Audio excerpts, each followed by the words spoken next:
دوستان عزیز، السلام علیکم و رحمت الله و برکاته. امام بخاری رحمه الله روایت میکنه که عن ابی قتاده الانصاری رضی الله عنه، ابی قتاده انصاری رضی الله عنه میگه که ان رسول الله صلی الله علیه و سلم، میگه رسول الله صلی الله علیه و سلم کان یصلی، نماز میخوان و هو حامل امامه بنت زینبه بنت رسول الله صلی الله علیه و سلم، نواسی دختری رسول الله صلی الله علیه و سلم که دختر رسول الله صلی الله علیه و سلم یکی دخترش بیبی زینب بود. دیگه میگه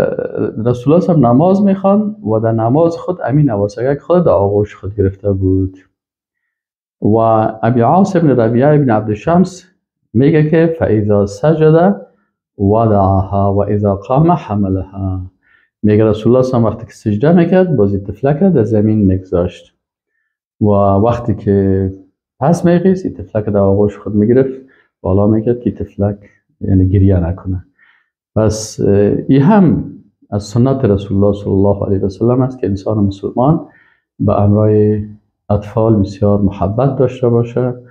و اونا رو بسیار ناز بده و امرایشان بسیار دوستی و محبت بکنه، خصوصا تفلک های خرد که هستن دیگه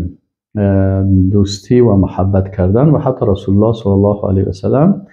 این نواسگک خود در آغوش خود میگرفت وقتی که نماز میخوان، وقتی که سجده میره بازو رو میگذاشت، سجده خود میکرد، باز پس برمیخیست. یعنی ما و شما اگر میخوایم که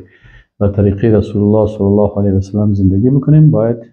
تمام سنت های رسول الله صلی الله علیه و سلم در تمامی بخش‌های زندگی خود تطبیق بکنیم. و السلام علیکم و رحمت الله و برکاته.